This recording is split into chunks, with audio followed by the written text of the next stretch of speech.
I never expected a simple injury to change the way I saw myself, or him. What started as a few painful therapy sessions turned into something much deeper, something that made me question boundaries, trust, and the hidden feelings I thought I had under control. Every look he gave me carried weight, every touch lingered longer than it should, and every word felt charged with an energy neither of us could deny. This isn't just a story about recovery. It's about what happens when vulnerability opens the door to intimacy, when the lines between care and desire blur, and when two men find themselves facing emotions they can no longer ignore. If you've ever felt the pull of something forbidden, if you've ever wondered what happens when you finally let your guard down, stay with me until the very end, because this story will leave you questioning what you would do in my place. And before we dive in, don't forget to subscribe, like, and hit that notification bell so you don't miss the kind of stories that stay with you long after the screen goes dark. I still remember the way the fluorescent lights hummed faintly above the physical therapy clinic, sterile and almost too bright for a place where people came to heal. My injury was nothing spectacular, just a torn muscle from pushing myself too hard at the gym. Yet, for some reason, walking into that clinic felt like stepping into a turning point I couldn't quite see. I had been limping for weeks, refusing to admit I needed help. It was only after my best friend practically dragged me here that I scheduled the appointment. I told myself it was just going to be a routine recovery plan, a few stretches, maybe some light exercises. Nothing more. But then he walked into the room. "Matthew." His voice was deep but calm, the kind of tone that immediately puts you at ease. When I turned my head, my breath caught in my throat. He was tall, built like someone who knew his way around both the gym and a farm. Broad shoulders under a fitted polo shirt, strong arms that seemed to hold both power and precision. His hair was dark, cropped close, but it was his eyes that startled me. They weren't just looking at me, they seemed to be reading me. "I'm Daniel," he said, holding out his hand. "I'll be your physical therapist." I shook it, maybe a second longer than necessary. His grip was firm, confident, and for some reason, my pulse betrayed me. Daniel guided me to the treatment table, his presence filling the room without effort. He asked the usual questions, where the pain was, how it started, what I hoped to get out of therapy, but every time his eyes met mine, I felt something else entirely. It was like he was looking through the injury, through the excuses, right into me. "Lie back," he said after jotting a few notes. "Let's see what we're dealing with." His hands were warm when they pressed against my thigh, testing the muscle. I flinched at first, more from the closeness than the pain. He looked up, a faint smile tugging at his lips. "Relax," Daniel said softly. "I've got you." The way he said it, like it wasn't just about therapy, sent a shiver through me. I closed my eyes, trying to focus on the clinical nature of the session, but every brush of his fingers made it harder. His touch wasn't careless. It was precise, intentional, yet lingering in a way that left me second-guessing everything. As he worked, he asked about my job, my hobbies, the kind of small talk you expect from a professional. But even in those questions, there was something more. He listened intently, nodding, sometimes chuckling at my dry humor. And the more I spoke, the more I realized how much I wanted him to keep asking. At one point, he looked at me, his hand still pressing against my leg, and said, "You've got strong legs. No wonder you pushed yourself too hard. You weren't built to hold back." It was a simple observation, but the way he said it, his eyes holding mine, his voice low, made my stomach tighten. I laughed awkwardly, deflecting, but I couldn't shake the thought that maybe, just maybe, there was more in his words. By the end of the session, my body felt looser, the pain less sharp. But my mind was a mess. I thanked him, trying to sound casual, though I knew my voice was tighter than I wanted. As I slid off the table, Daniel handed me a water bottle. His fingers brushed mine, and for a second too long, neither of us pulled away. His eyes flickered, like he was considering something, then he cleared his throat. 3 sessions a week, he said. "We'll get you back on track in no time." I nodded, but my thoughts weren't on recovery. They were on the way his gaze lingered, the way his touch had felt, the way his words carried a double edge I couldn't ignore. Walking out of the clinic, I should have been relieved. My injury wasn't as bad as I feared. The path to recovery was clear. But all I could think about was Daniel. His voice, his hands, his smile. And the part of me I had buried for so long, the part that wanted to be seen, to be touched, to be known, was awake again. That night, lying in bed, I replayed every second. The pressure of his palm against my thigh. The way he said I had strong legs. The unspoken energy that filled the space between us. I told myself I was imagining it, that he was just being kind, professional. But deep down I knew something had shifted. And as much as I tried to deny it, I wanted more. The next session was in 2 days. I already felt my chest tighten at the thought of seeing him again, of wondering if I'd misread everything, or if the truth was waiting just beneath the surface. I turned on my side, staring into the dark, my heart racing like I was a teenager again. One question looped in my mind: what if he felt it too? The thought terrified me. But it thrilled me even more. When I walked back into the clinic 2 days later, my chest was already tight with nerves. I had replayed that first session so many times in my head that I wasn't sure what had really happened and what my mind had exaggerated. Maybe Daniel's words had been innocent. Maybe the lingering touch was nothing more than good bedside manner. But I couldn't shake the way his eyes had held mine. He was waiting near the reception desk when I arrived, clipboard in hand. His smile when he saw me wasn't just professional, it was warm, almost familiar, like he had been expecting me. "Matthew," he said, and even just hearing my name in his voice made me feel unsteady. "Ready for round 2? "More ready than I should be," I replied, trying to sound casual, but my voice betrayed a nervous edge. He led me back to the same treatment room, the one tucked in the corner where the hum of the air conditioning seemed louder than anywhere else. As I sat on the table, I noticed how his presence filled the space again. Not in an overbearing way, but in a way that made it hard to think about anything else. Daniel started with the basics, checking my range of motion, asking how the soreness had been since our last session. His hands moved with precision, strong and steady, but every time he pressed against the muscle, I felt that same rush of electricity. "You've been stretching like I told you?" he asked, raising an eyebrow. "Most of the time," I admitted, a smirk tugging at my lips. He shook his head, grinning. "I can always tell when my patients don't follow the plan." "Your body doesn't lie, Matthew." The way he said "your body" sent heat crawling up my neck. I wanted to look away, but I couldn't. We moved on to exercises. Daniel guided me through lunges and resistance band stretches, his hands correcting my form, his voice calm but firm. At one point, when I wobbled trying to hold a pose, his hands settled on my waist, steadying me. The contact was brief, yet my heart skipped a beat. "Breathe," he said softly, close enough that I felt the warmth of his breath against my ear. I did, but it came out shakier than I intended. As the session went on, our conversation slipped past small talk.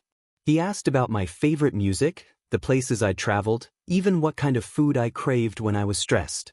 I found myself opening up more than I expected. Maybe it was the way he listened, or maybe it was because part of me wanted him to know me beyond the injury. At one point, when I joked about being clumsy, Daniel leaned against the counter, arms crossed, studying me with a grin. "You sell yourself short. You've got more strength than you realize. People like you push themselves because they're afraid of standing still." I froze, because he wasn't wrong. It felt like he had cracked me open in a single sentence. "How do you know that?" I asked, my voice quieter now. He shrugged. "I've been doing this long enough to read people. But with you," he paused, his gaze lingering on me. "It's easier." The silence that followed was thick, almost suffocating. I wanted to say something, anything, but my throat was dry. Daniel turned back to his clipboard as if nothing had happened, but I knew he had meant those words. Toward the end of the session, he had me lie back on the table again. His hands worked deep into the muscle, massaging with controlled pressure. I tried to focus on the ceiling, but every movement of his fingers dragged me deeper into confusion. I didn't just want the injury to heal. I wanted him to keep touching me. Then, as if reading my thoughts, Daniel said, "Your legs really are impressive. Strong lines. Balanced.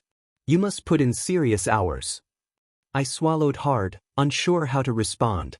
Compliments from a trainer or therapist weren't unusual, But this didn't feel clinical. It felt personal. Thanks, I finally managed, though it came out rough. His eyes flicked up to mine for just a moment, then back down. The corners of his mouth lifted in the faintest smile. By the time the session ended, my body felt lighter, but my mind was heavy with questions. As I sat up, Daniel handed me another bottle of water. Our fingers brushed again, and just like last time, neither of us moved right away. Something about the way he looked at me then, steady, unwavering, made my heart race. I thought he might say something, cross that invisible line between us. But instead, he let go of the bottle and cleared his throat. "See you in 2 days," he said. "We're making good progress." I nodded, though my thoughts were miles away from progress. Walking out of the clinic, the evening air hit me like a wave, cooler than the heat building in my chest. I replayed his words, the way he'd looked at me, the subtle pauses that felt too loaded to be coincidence. But what gnawed at me most was the question I didn't dare ask. Was I imagining all of this? Or had Daniel just let a piece of truth slip between his careful professionalism? That night, lying awake again, I could still feel the ghost of his touch on my waist, his words echoing in my head. "With you, it's easier." Easier for what? To connect? To cross a line? Or to break me open in ways I wasn't ready for? I didn't know. But I knew one thing for certain: I needed to find out. The next time I walked into the clinic, I told myself I'd keep my guard up. I'd act normal, treat Daniel like any other therapist, and stop reading too much into his words or touches. But the second I saw him, leaning against the counter in a fitted gray polo that outlined the definition in his chest and arms, all my resolve vanished. He greeted me with that same smile, the one that seemed to know too much. "Matthew.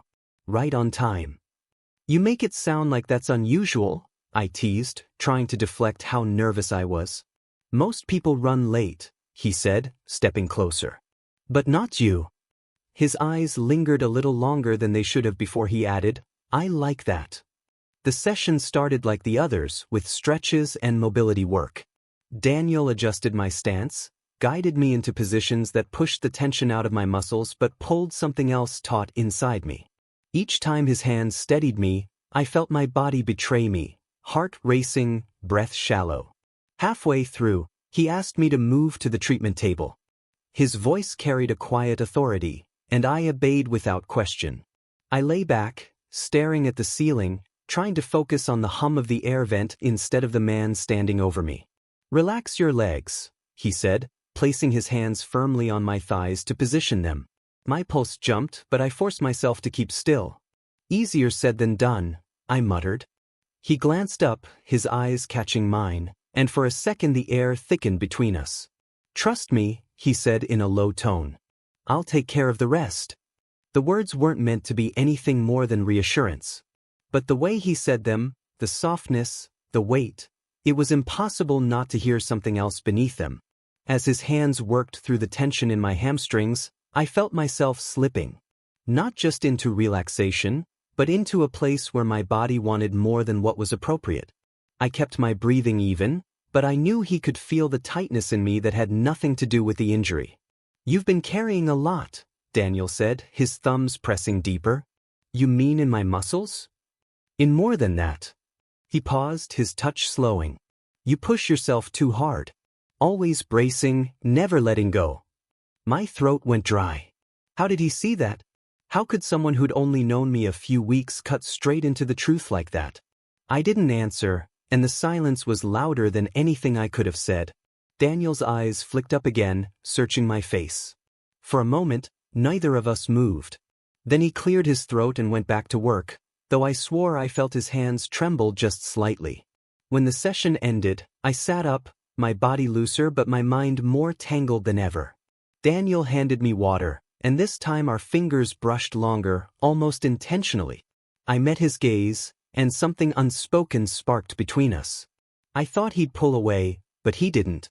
His hands stayed close, almost grazing mine again, until the receptionist's voice echoed down the hall. "Daniel, your next patient is here." The spell broke. He stepped back, professional mask snapping back into place.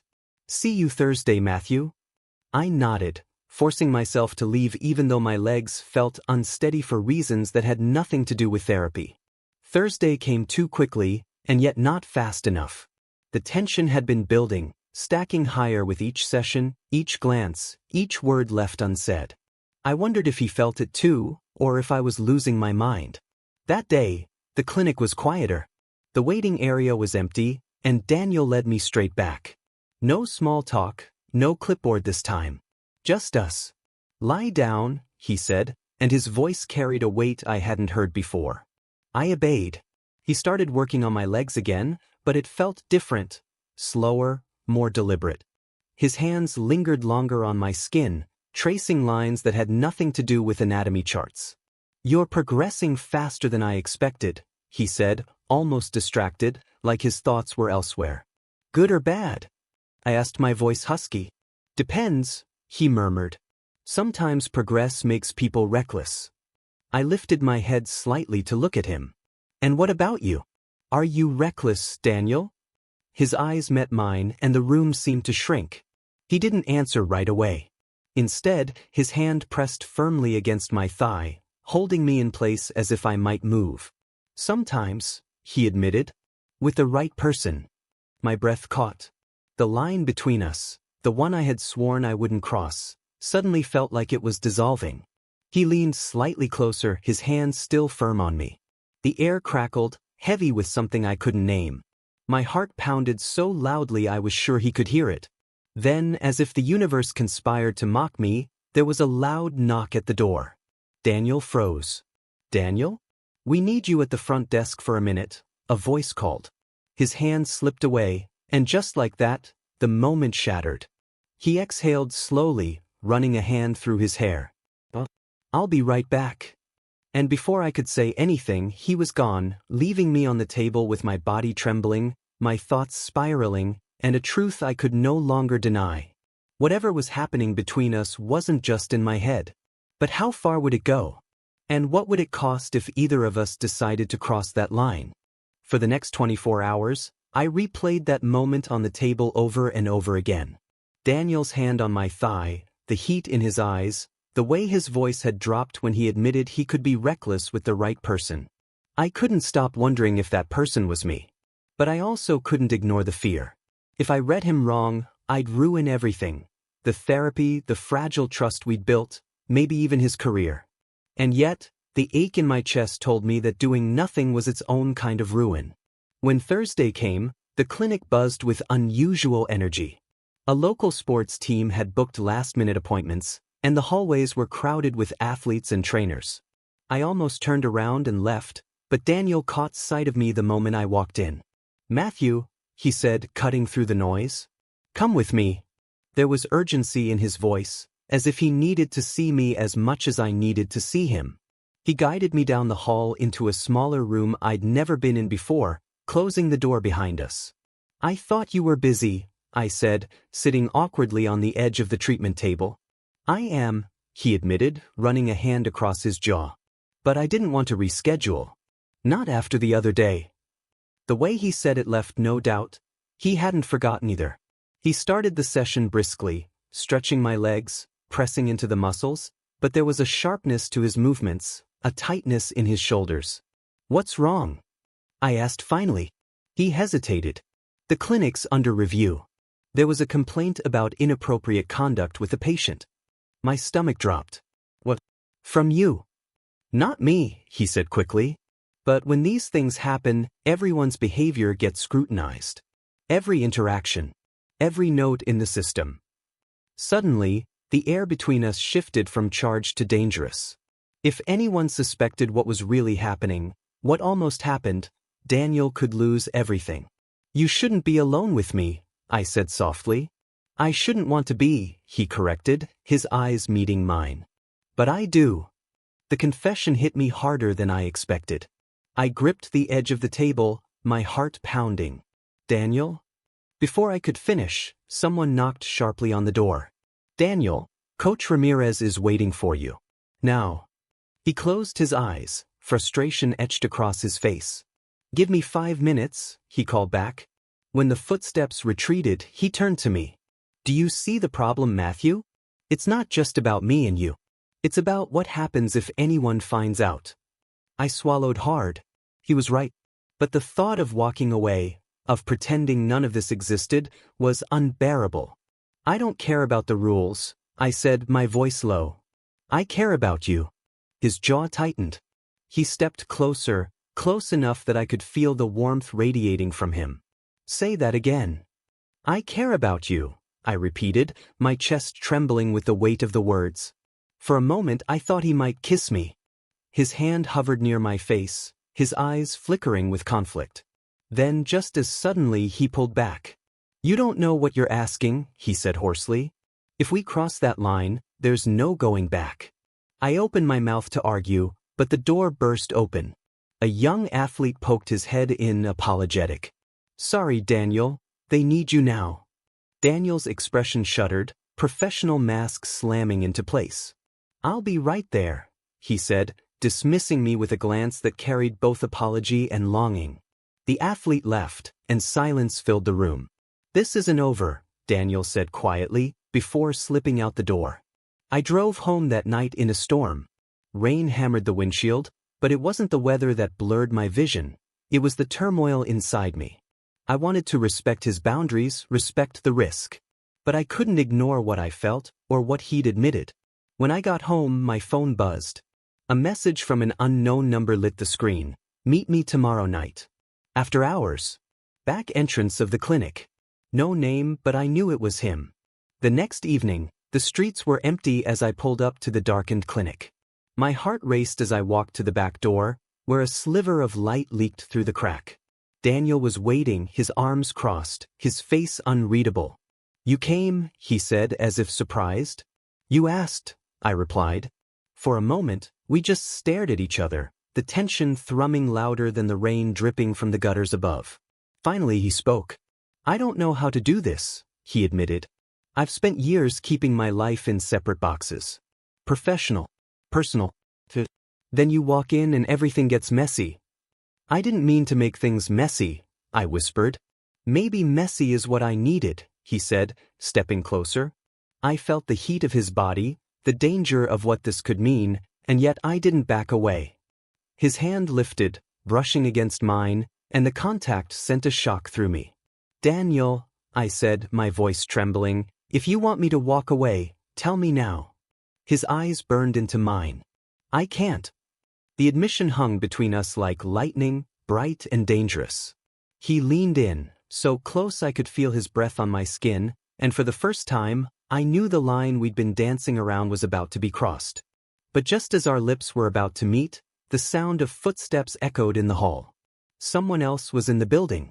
Daniel froze, his hand still on mine. We're not alone, he whispered. And in that instant, the risk became real, not just desire, but exposure. The sound of footsteps in the hallway felt like a gunshot. Daniel pulled back instantly, his body tense, his hands still gripping mine but no longer daring to move.